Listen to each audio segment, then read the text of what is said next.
저희는 지금 서신서를 계속 살펴보고 있죠. 오늘은 갈라디아서 순서대로 말씀을 보겠습니다. 5장 2절에서 15절 말씀 제가 대신 봉독해 드립니다. 와, 갈라디아서가 몇 주 안 남았습니다. 아마 5월 달 5월 중순이면 끝날 것 같네요. 5장 2절부터 15절. 보라, 나 바울은 너희에게 말하노니 너희가 만일 할례를 받으면 그리스도께서 너희에게 아무 유익이 없으리라. 내가 할례를 받는 각 사람에게 다시 증언하노니 그는 율법 전체를 행할 의무를 가진 자라. 율법 안에서 의롭다함을 얻으려 하는 너희는 그리스도에게서 끊어지고 은혜에서 떨어진 자로다. 우리가 성령으로 믿음을 따라 의의 소망을 기다리노니 그리스도 예수 안에서는 할례나 무할례나 효력이 없으되 사랑으로서 역사하는 믿음뿐이니라. 너희가 다름질을 잘 하더니 누가 너희를 막아 진리를 순종하지 못하게 하더냐? 그 권면은 너희를 부르신 이에게서 난 것이 아니니라. 적은 누룩이 온 덩이에 퍼지느니라. 나는 너희가 아무 다른 마음을 품지 아니할 줄을 주 안에서 확신하노라. 그러나 너희를 요동하게 하는 자는 누구든지 심판을 받으리라. 형제들아, 내가 지금까지 할례를 전한다면 어찌하여 지금까지 박해를 받으리요? 그리하였으면 십자가의 걸림돌이 제거되었으리니 너희를 어지럽게 하는 자들은 스스로 베어 버리기를 원하노라. 형제들아, 너희가 자유를 위하여 부르심을 입었으나 그러나 그 자유로 육체의 기회를 삼지 말고 오직 사랑으로 서로 종노릇 하라. 온 율법은 내 이웃 사랑하기를 내 자신같이 하라 하신 한 말씀에서 이루어졌나니 만일 서로 물고 먹으면 피차 멸망할까 조심하라. 아멘. 네. 오늘은 앞에 우리 전사님 부부 계시는데 사회복지사시고 또 저희 몇 번 소개해드렸던 것처럼 이 무브먼트 청소년 선교센터를 운영해서 뭐 미혼모 사역이나 우리 청소년 사역을 하고 계시는 우리 전사님 네 분이 좀 참석해서 같이 예배를 드리고 계십니다. 그래서 오늘 예배가 끝나면 저희 비브리지하고 무브먼트 선교센터하고 협약식을 하게 되고요. 그리고 오후 예배는 우리 전사님께서 또 말씀도 주시고 또 사역 간증도 해주시니까요. 오늘은 2부 예배까지 다 참석하시면 좋으실 것 같아요. 그래서 은혜 받는 시간 또 우리가 이웃을 사랑하는 게 이렇게 사랑하는 방법이 있구나라고 하나님이 하시는 일들을 조금 우리의 시야를 넓혀서 볼 수 있는 그런 기회가 될 것 같고 저희가 좋은 전사님 내외분을 통해서 또 저희들의 삶도 더 하나님의 사랑과 은혜가 좀 풍성해질 수 있는 기회가 되지 않을까 그렇게 생각을 하고 있습니다. 여러분, 예수 그리스도를 믿는 저와 여러분이 추구해야 될 신앙은 무엇일까요? 아니, 그리스도인이 추구해야 될 것이 무엇이라고 생각하십니까?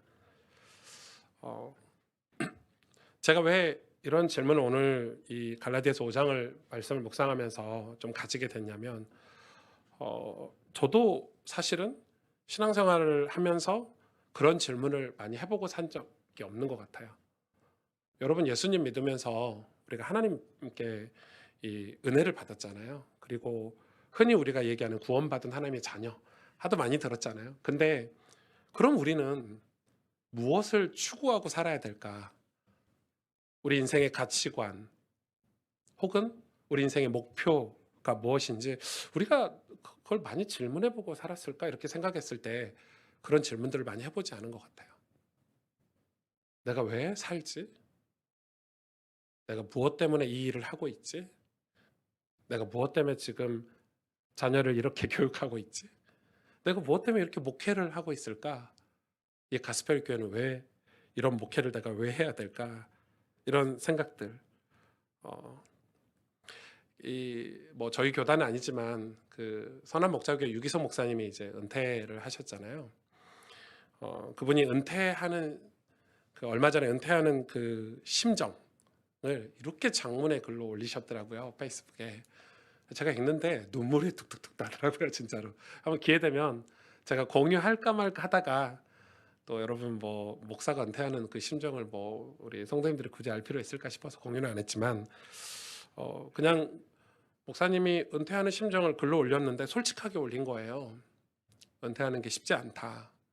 아직 나는 팔팔하고 건강한데 이 은퇴하는 게 쉽지 않다 뭐 이런 얘기 하는데 나중에 무슨 얘기를 하시냐면 그 글에 짤막하게 목사에서 은퇴하고 성도라는 아름다운 직분으로 돌아가서 내가 하나님 앞에 갈 수 있어서 감사하다.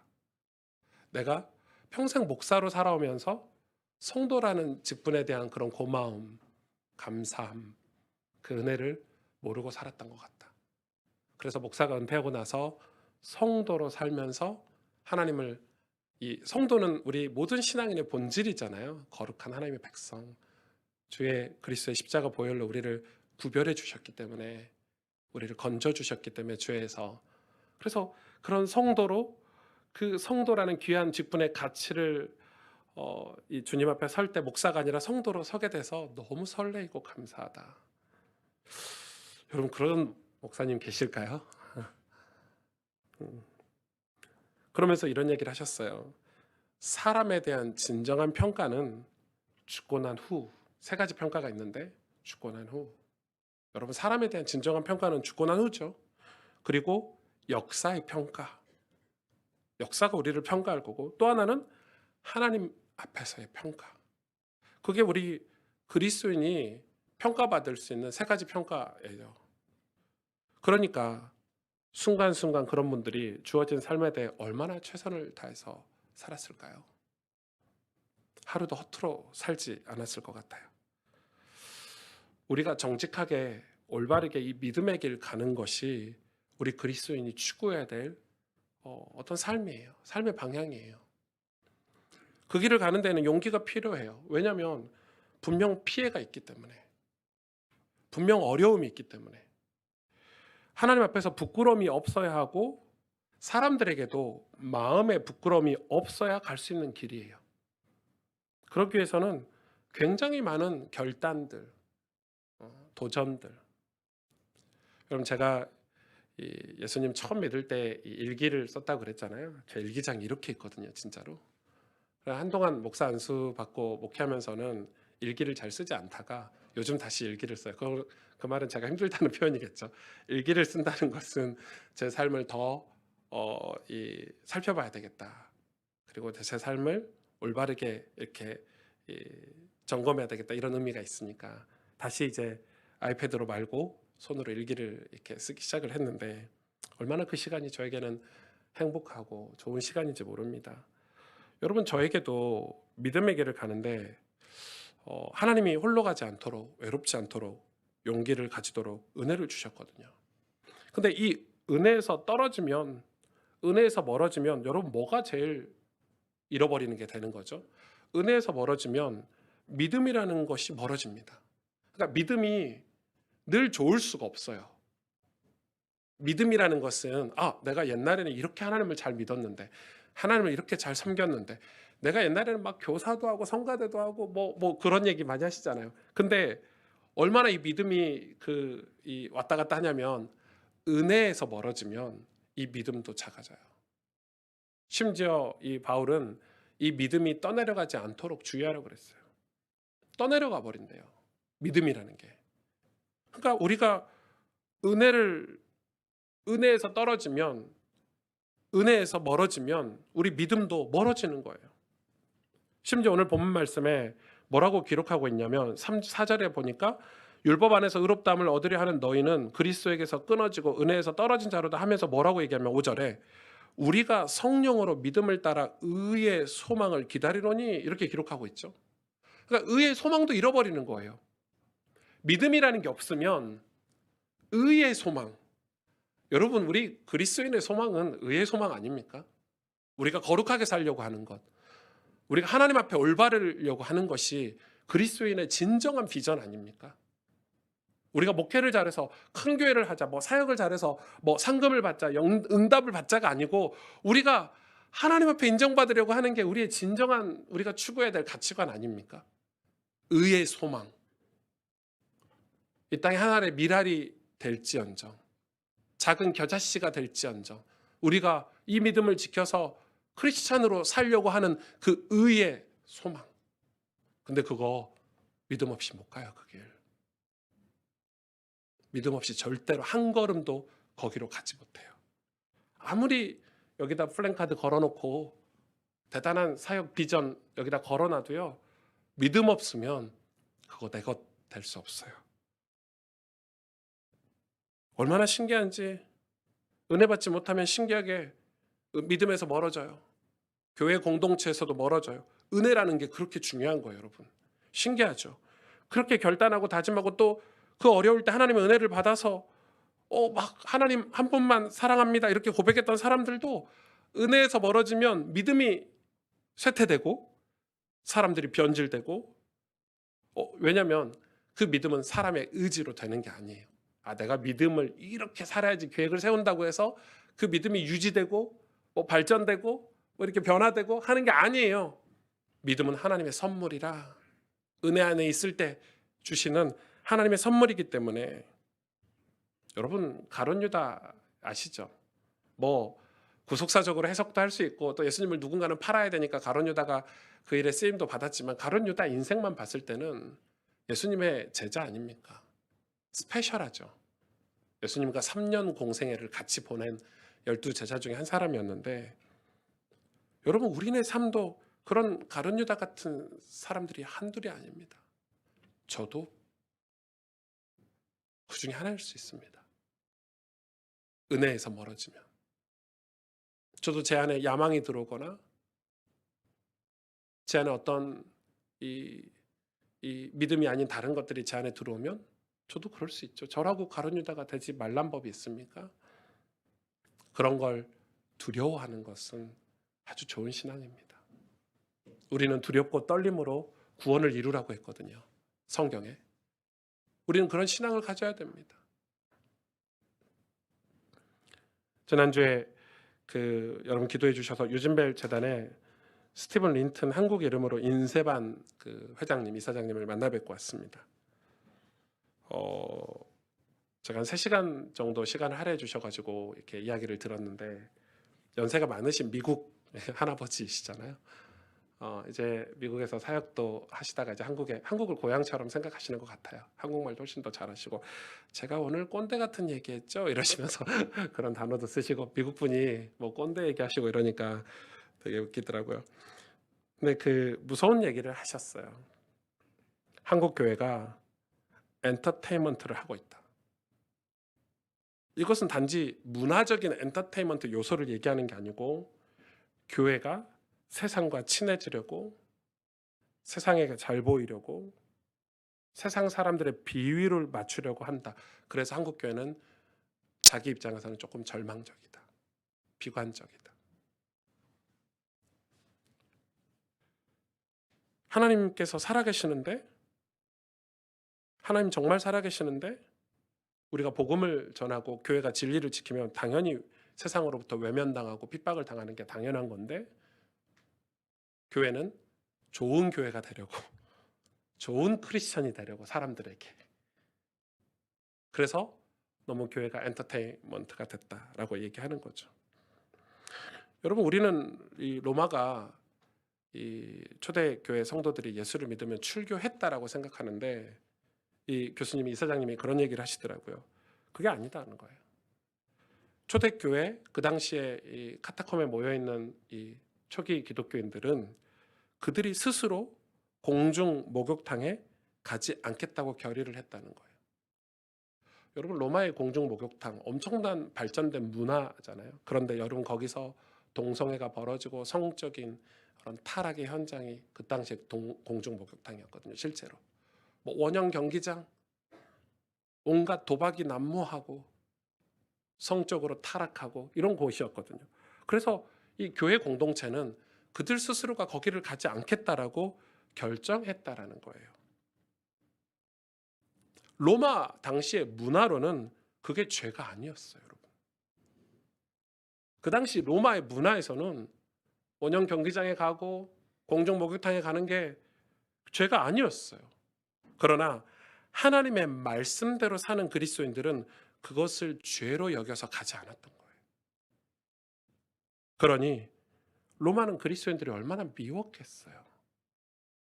자기들이 내세운 발전된 문화를 죄라고 여기고 합류하지 않았으니까, 어울리지 않았으니까 얼마나 얄밉고 미웠겠습니까? 그래서 더 핍박했지 않나.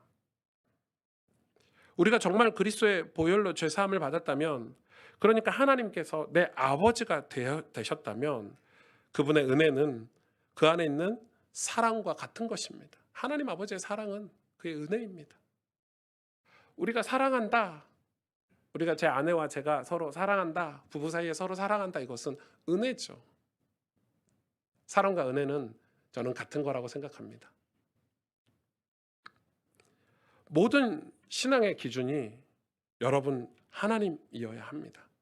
그리고 하나님이 허락하신 당신의 말씀인 성경이어야 합니다.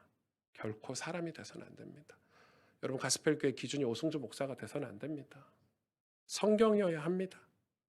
역사여야 하고 우리는 그것을 계속해서 끊임없이 살펴보고 점검하고 우리가 믿음의 길을 가야 될 건데, 그래서 여러분이 성경을 읽으면서 내 삶과 이 성경 말씀과 정말 괴리감을 느끼고 있다면 그것이 매우 정상이라고 저는 생각합니다. 그래서 고통스러워 하셔야 됩니다. 왜 나는 성경대로 살지 못하고 있을까?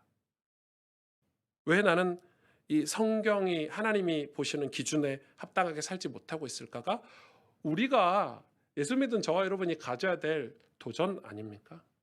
그래서 우리는 하나님 말씀에 순종하는 자리, 아브라함이 그 자리까지 나아갔던 것처럼 우리 여생을 두고 우리 일생을 두고 그 가치관을 가지고 사는 것이 신앙 생활 아닙니까?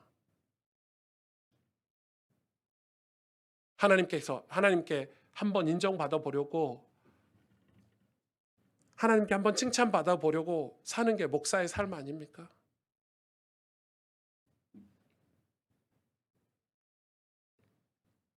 그러나 많은 분들이 그 괴리감 자체를 느끼지 못하고 살아갑니다. 얼마나 성경을 난도질해서 자기 비위에 맞게 필요한 성경 구절만 난도질해가지고 전혀 문맥도 맞지 않고 앞뒤 좌우도 맞지 않는데 그냥 성경 구절만 뽑아가지고 들고 다니는 크리스찬들이 요즘 얼마나 많습니까? 연초가 되면은 성경 말씀 뽑기 이런 거 하고 있잖아요. 여러분 그거 완전히 마귀가 주는 거 아닙니까? 말씀 뽑기가 무슨 말입니까? 그럼 말씀을 뽑아서 좋은 말씀 이 함에다 좋은 말씀만 넣어놨겠죠, 목회자가. 회개해라 이런 말씀 넣어놨겠습니까? 여러분 연초에 성도들에게 1년간 내가 붙잡고 살아야 될 성경 구절을 뽑기 하는데 이상한 구절 넣어놨겠냐고요. 다 좋은 말씀만 넣어놨겠죠. 축복되고 응답받는 말씀만. 그걸 뽑아. 와, 이게 하나님의 음성이야, 뜻이야. 1년 내내 이거 붙잡고 살아야 돼. 그거 TV에도 붙이고 뭐 차에도 붙이고. 그래서 하나님과 인격적으로 교제를 못하는 겁니다. 그게 지금 오늘 바울이 율법주의자들을 지금 얘기하는 거잖아요. 너희가 지금 율법에 갇혔도다. 너희가 지금 율법에 사로잡혔도다. 하나님의 사랑, 하나님 베푸신 은혜, 우리 다 잊어버리고 사는 거 아닙니까 지금? 어떤 표, 비전, 사명, 어떤 미션 이런 것 때문에 하나님의 존재를 다 잃어버리고 살고 있지는 않습니까? 그렇죠?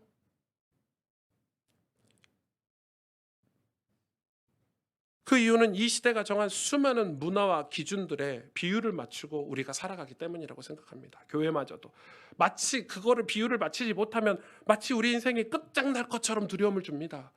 로마가 그렇게 가르쳤어요. 이야, 이 시대 이 로마의 발전된 문화를 너희가 이걸 누리지 못한다고? 로마가 그렇게 빼셨. 그럼 여러분 로마는 다 무너졌습니다. 로마는 사라졌습니다. 지금도 하나님의 말씀은 살아있고 역사하고 계시지만 로마의 문화는 다 사라졌습니다. 여러분 한순간에 물거품처럼 로마는 멸망했습니다. 이 시대를 두려워하지 마십시오. 여러분 우리가 그걸 안 하면 우리 인생이 마치 망한 것 같이 막 언론이라든지 뭐 뉴스라든지 막 이야기하잖아요. 맞죠? 이거 야 BTS 노래 안 들어봤어? 그거 안 듣는다고 우리 안 죽습니다.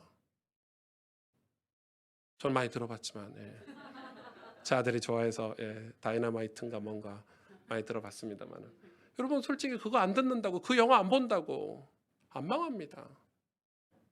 강성신 목사님이 자꾸 지금 슬램덩크 보러 가자고 저를 꼬시는데 극장 갈 시간이 없어요.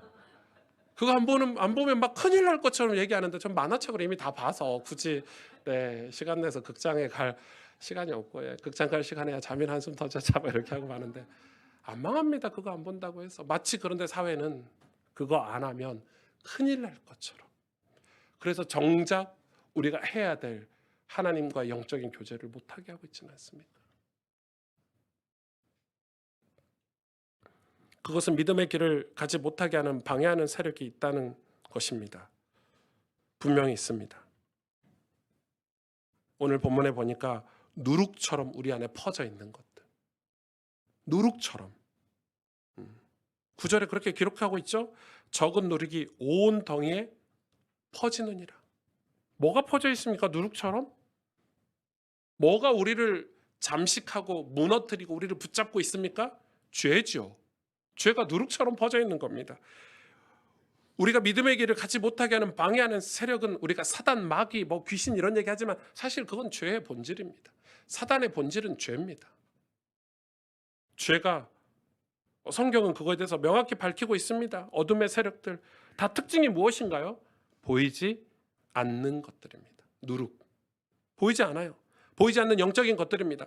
놀랍게도 이런 영적인 세력들은 실존하고 있다고 성경은 밝히는데 유독 그리스도인들이 고상해서 지식이 너무 풍성해서 영적인 걸 믿지 않습니다.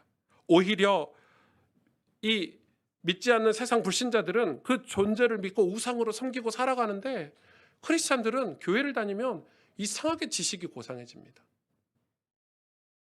완전히 율법으로 자기의 의가 드러나고 그래서 영적인 거에 예민하지 않습니다.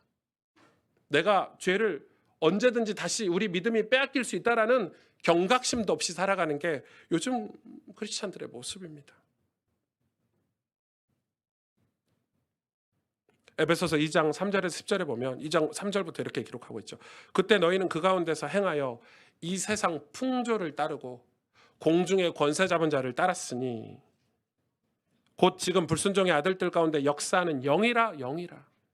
전에는 우리도 다 그 가운데서 우리 육체 욕심을 따라 지내며. 여러분 그건 뭐라고 얘기합니까? 육체와 마음에 원하는 것을 하여 다른 이들과 똑같이 본질상 진노의 자녀였더니 이렇게 얘기하고 있죠.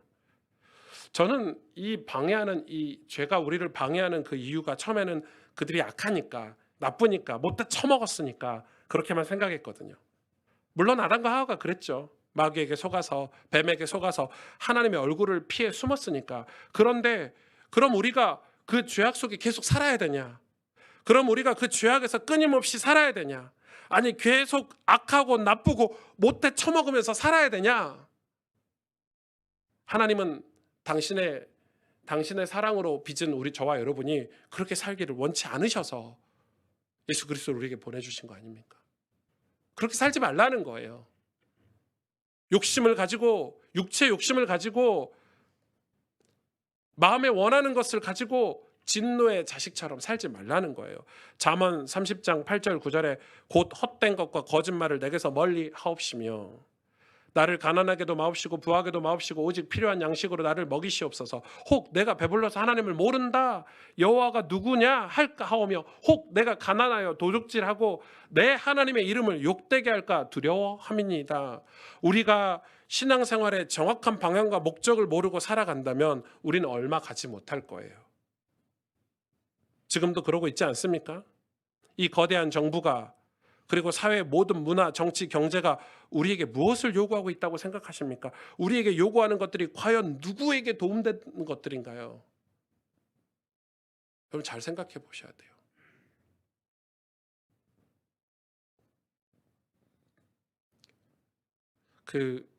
린턴 교수님이 하시는 얘기 중에 오셔서 얘기하시겠죠? 좀 놀랐어요. 무슨 얘기 하시냐면 한국은 우파가 없대요. 정치적으로. 우리는 우파 좌파 막 싸우고 난리잖아요. 미국에서 보면 한국은 다 좌파래요. 북한에서 보면 한국은 다 우파래요. 보는 시각에 따라 다르다는 거예요. 근데 한국 안에서는 우파 좌파 막 싸우는데 그거는 한국은 자기 생각했을 때 건강한 우파가 없대요. 다 좌파래요. 다 좌파 성향이 강하대요. 그럴 수밖에 없겠죠. 우리가 남북 분단 현단 속에서 그런 영향을 받고 있어서. 그래서 그런 얘기 이데올로기 교수잖아요. 교수신데 근데 그런 해안이 있으시더라고요. 저는 깜짝 놀랐어요. 그런 얘기만 들어도 맞아.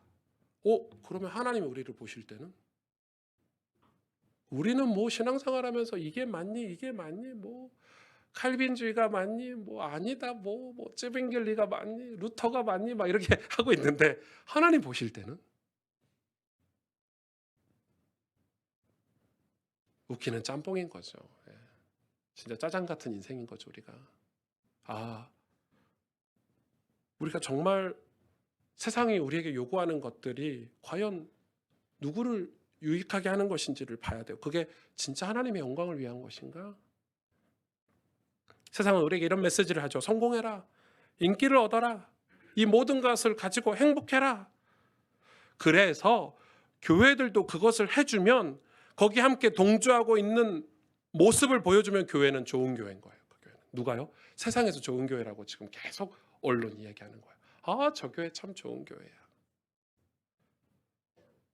자기들의 메시지를 자기들이 추구하는 것들을 성도들이 교회 왔을 때 해주니까요. 성공해라. 인기를 얻어라. 이 모든 걸 가지고 행복해라. 이게 요즘 교회 메시지 아닙니까?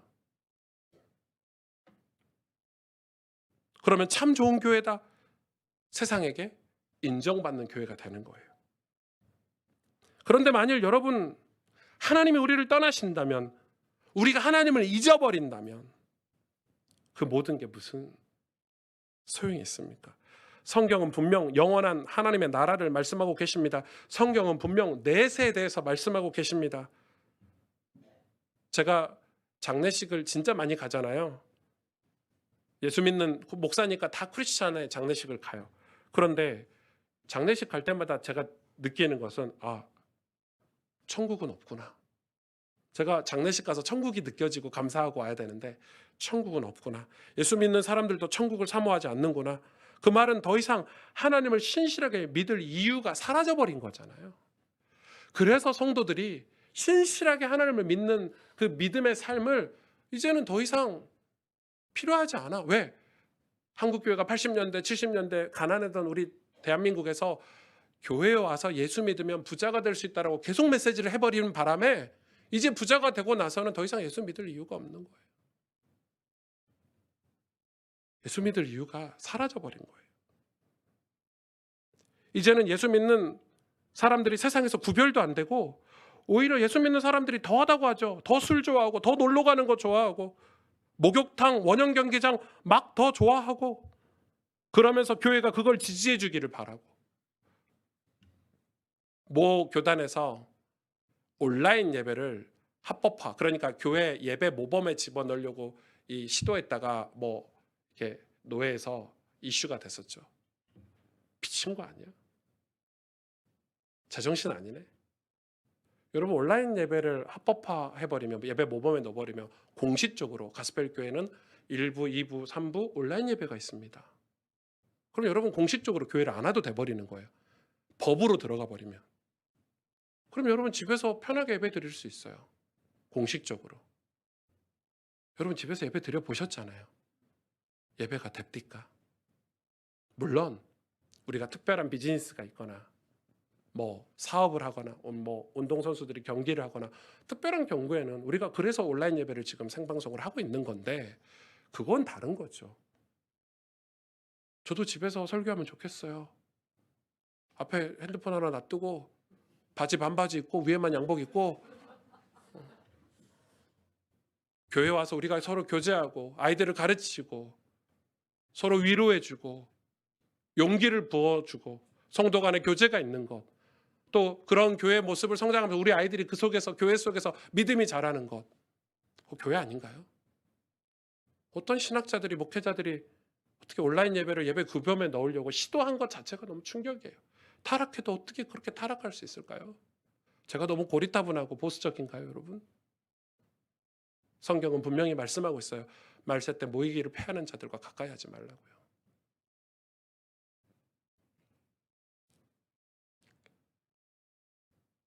그걸 지지해 줄 수가 없어요. 잠언 23장 17절에 18절에 내 마음으로 죄인의 형통을 부러워하지 말고 항상 여호와를 경외하라. 항상 여호와를 경외하라. 항상 여호와를 경외하라. 정령이 내 장래가 있겠고 내 소망이 끊어지지 아니하리라. 아멘. 아멘. 여러분, 제가 교단을 탈퇴하고 새로운 교단으로 가입하려고 하는 이 과정을 제가 변화되는 것이 아닙니다. 어떤 분들은 목사가 변화됐네, 혹은 변질됐네, 그렇게 얘기하시는데, 저는 제가 진짜 무능하고 무식하고 또 사역을 잘 못해서, 예. 그러나 제가 한 가지 분명하게 잘하는 게 있거든요. 그거는 하나님 한 분만 따르고 섬기는 것입니다.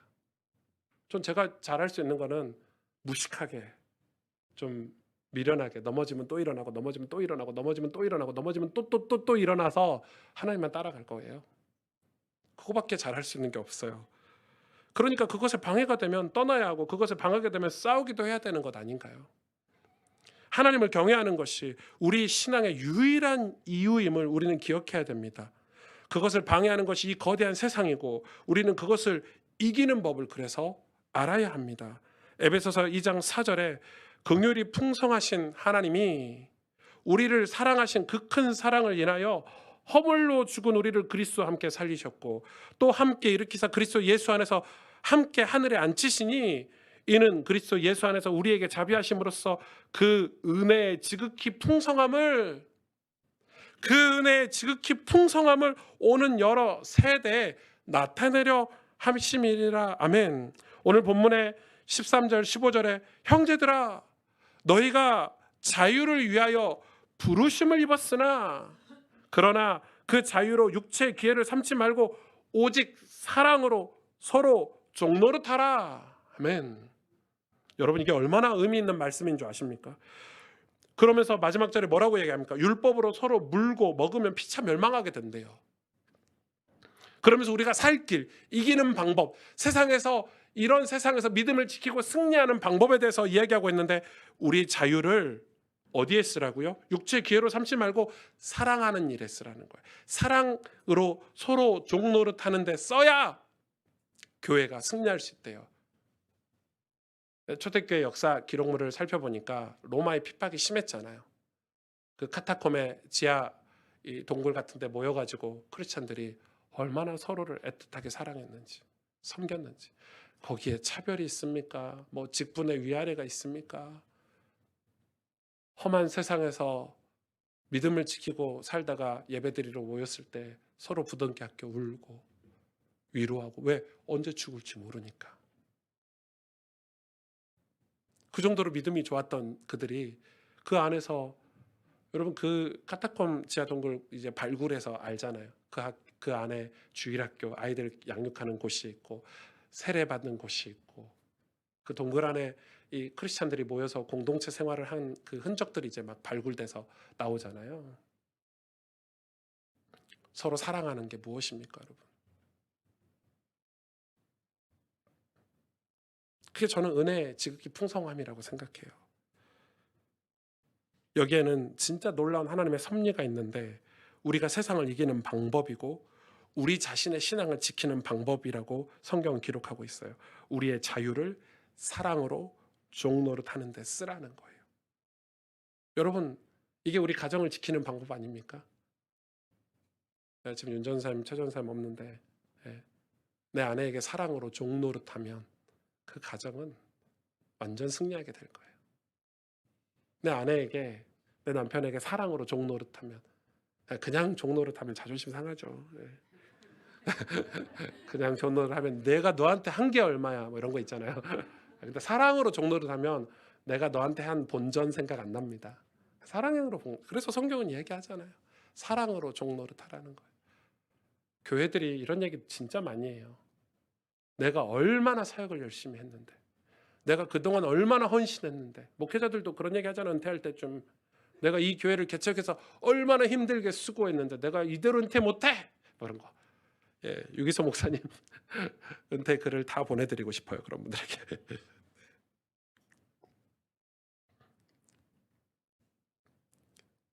우리의 자유를 주의 사랑을 위해 종노릇해서 오는 여러 세대 지극히 은혜의 풍성함을 나타내라는 거예요.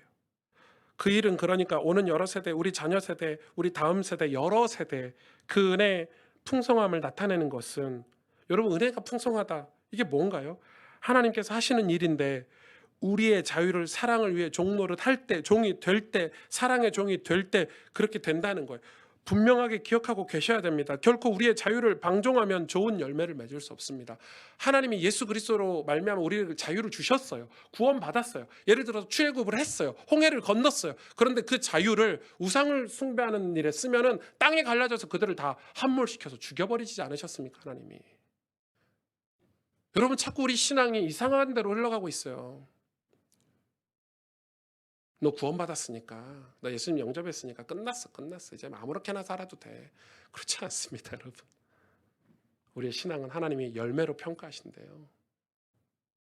하셔야 돼요. 열매로 평가하신대요. 열매를 맺어야 되는 부담을 가져라, 이 말이 아니잖아요.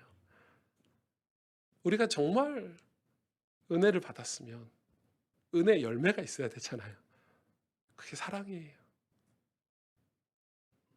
하나님께 은혜를 받았는데 어떻게 사랑하지 않을 수 있나요? 어떻게 용서하지 않을 수 있고, 어떻게 우리 형제 자매를 사랑하지 않을 수 있나요? 은혜를 받았는데.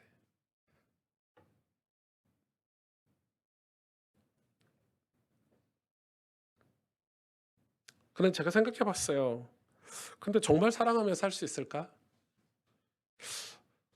우린 그걸 꿈꾸지도 못하는 거 아닌가? 요즘 같은 시대에. 돈도 안 되잖아요, 그거. 사랑하는 건 돈도 안 돼. 실질적인 도움도 안 돼. 무슨 사랑 타령이야, 이러면서. 교회도 다 그렇게 얘기해요. 교회 가면 뭐 도움 돼요? 교회 가면 우리 애들이 공부 잘해요? 주일학교 참석하면 우리 애들이 성공할 수 있어요?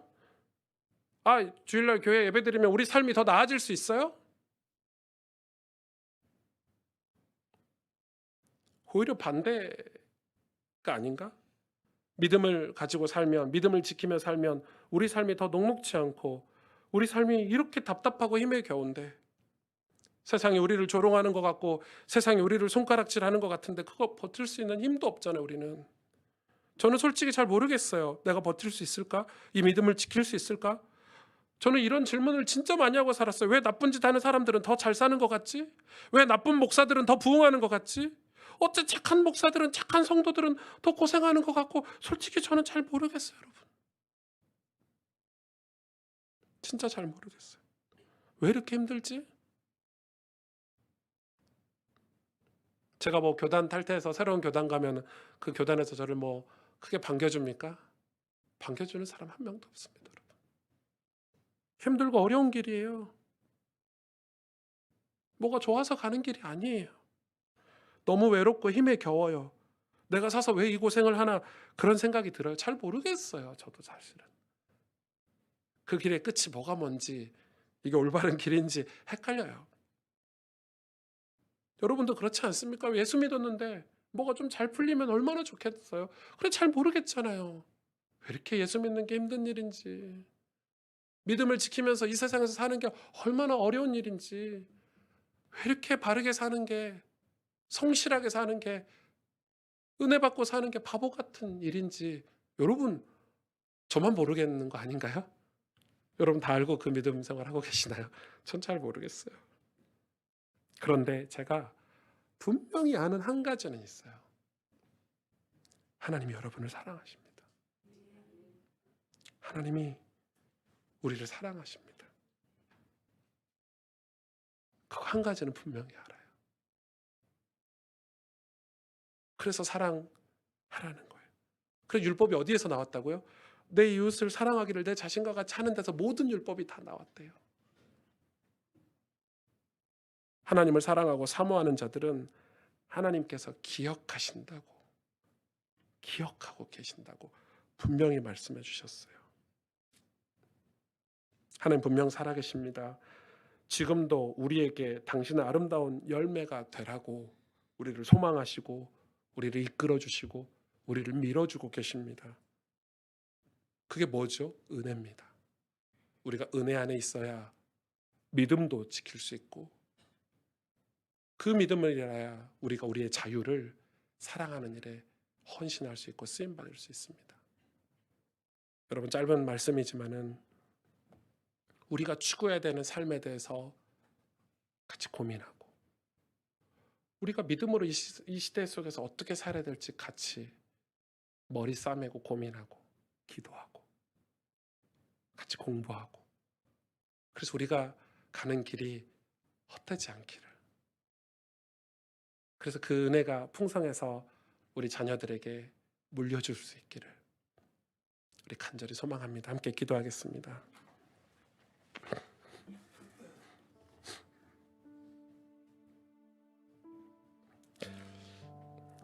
오늘 갈라디아서 5장을 수십 번, 수백 번을 읽었는데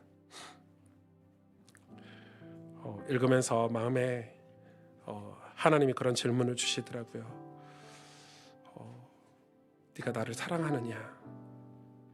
나는 널 사랑하는데 너는 나를 사랑하느냐? 예, 주님, 당연히 주님 사랑하죠. 이렇게 말할 뻔했어요, 가식적으로. 근데 하나님 제 마음을 아시잖아요. 제가 하나님 사랑하는 것보다 사람들에게 비유를 맞추고 이 시대 문화의 흐름을 맞추고 또 세상이 요구하는 것들을 감당하려고 애쓰며 살았던 제 삶이 얼마나 하나님 앞에 부끄럽든지요. 목사로서 또 그렇게 성도들에게 메시지하고, 마치 우리 교회 오면 제 설교를 들으면, 우리 교회 와서 신앙생활하면 마치 응답받고 축복받고 당연히 세상에서 성공할 것처럼 설교했던 그 부끄러운 지난 날들이 얼마나 괴롭든지요. 그래서 이번 한 주 진짜 하나님을 바라봤는데 하나님이 이렇게 말씀하셨어요. 괜찮아, 내가 널 사랑해. 네가 그런 마음으로 다시 하나님의 사랑을 성도들에게 나누고 전하는 것은 우리 다시 시작할 수 있고 다시 새로워질 수 있고 우린 다시 은혜를 회복할 수 있다고 저는 믿어요. 저는 가스펠교회 성도들이, 우리 가족들이 이 은혜를 다시 회복할 수 있다고 믿어요. 하나님 은혜 안에 들어가면 우리가 다시 믿음도 생기는 거고, 은혜 안에 들어가면 그 믿음으로 우리의 자유를 사랑하는 일에 종노릇하며 살 수 있는 힘이, 엄청난 힘이 그 은혜 안에 들어갔을 때 주어진다고 저는 믿어요. 여러분, 우리가 정말 하나님을 바라보고 삽시다. 하나님의 은혜를 늘 사모하고 삽시다.